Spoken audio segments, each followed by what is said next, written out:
What's up, guys? I am the Snowman, and today I'm going to be talking with you guys about knifing only in Infinite Warfare. So, ever since Modern Warfare 2, when the concept of even going knife only in a Call of Duty started, there's always been certain perks or certain strategies that if you use them, you'll do a lot better going knife only. So today I want to share all of those perks and strategies and class setups and all that jazz that can make you a slayer of all the gun users in Call of Duty Infinite Warfare. So the first thing I want to go over is my knife only class setup. Usually I'll just run the combat knife and then 6 other perks. Sometimes I'll add on a throwing knife if I'm feeling lucky that game. I'm not usually good with throwing knives, so I usually just stick with the combat knife. But starting with the perk 1 slot, I always run Ghost no matter what when I'm going knife only. I usually run it no matter what, just even if I'm using a gun, but it's pretty crucial going knife only.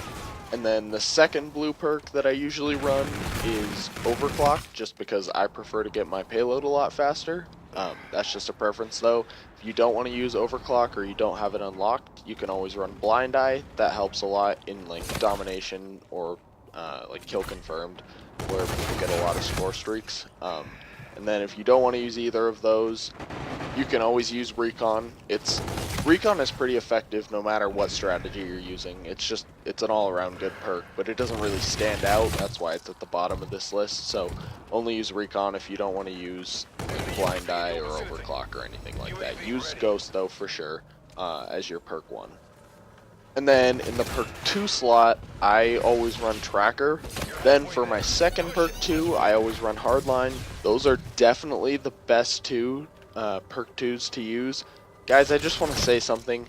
Do not ever use Momentum in this game.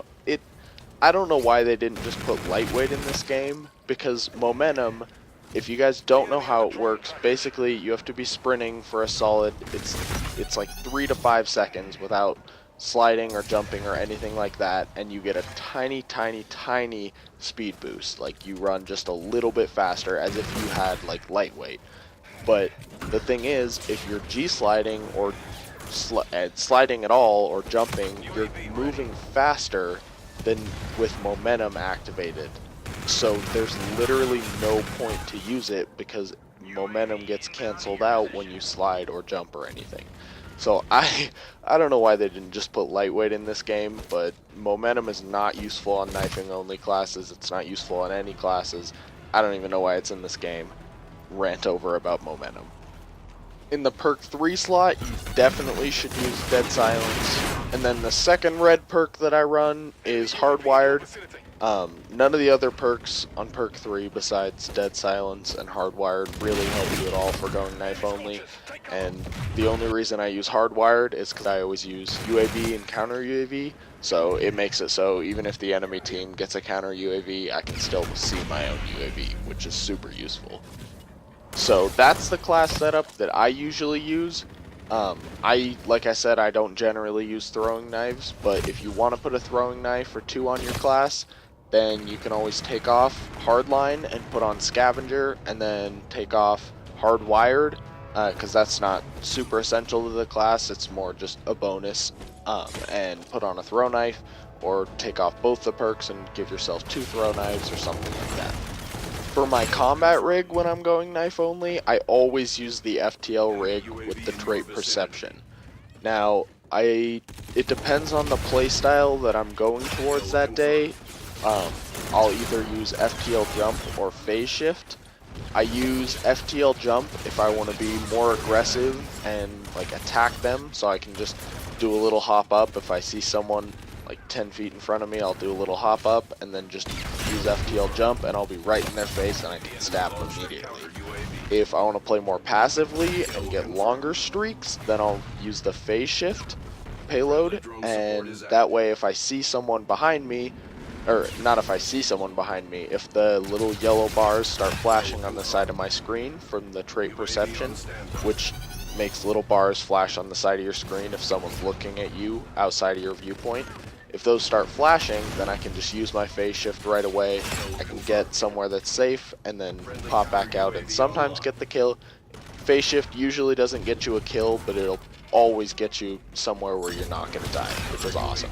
So it really just depends on if you want to get more kills or play more passively, which one you want to use. So the next thing I want to talk about is slashing versus stabbing, and small ways that you can kind of control which one your character is going to do, and the benefits to both of them. About, I'd say 80% of the kills that you get with your knife are going to be stabs. So the stab is basically your character will just lunge into the other person, jam your knife into the other person's chest, and it'll take a little bit for him to pull the knife back out and continue. The slash is a lot more fast. Your character will swipe the knife across the screen super fast. It doesn't have a lot of range, whereas the stab has a lot more range, but he does it a lot faster than the stab because he just slashes. He doesn't have to pull the knife out of the character, and you can just continue on running.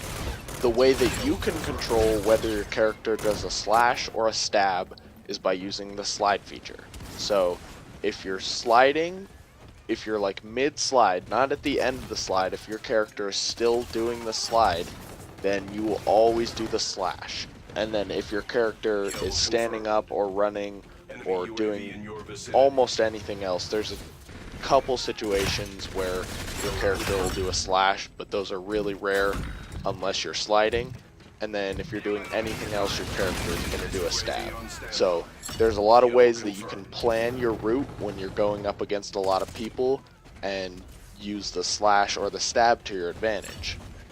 The last tip I have for you guys is universal across knifing only in any Call of Duty, and that is be freaking patient.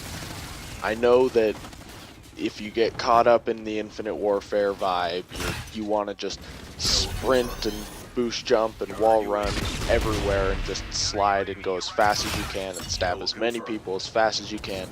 But when you're going knife only, you can't do that all the time. I had to learn how to dial it back when I wanted to start going knife only in this game, because most of the lobbies that you get into will be with skilled enough people to where you have to learn to predict where the enemy is coming from and learn to be patient and learn different strange maneuvers that you can do to combat people with actual guns. Alright, well, that is all the tips and tricks I have for you guys for going knife only in Infinite Warfare.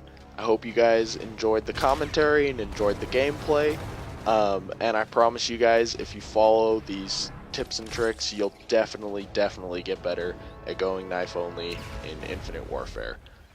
If you guys enjoyed the video, drop me a like. If you want to see more videos in the future, hit that subscribe button. But until next time, my name is The Snowman. Peace out, guys.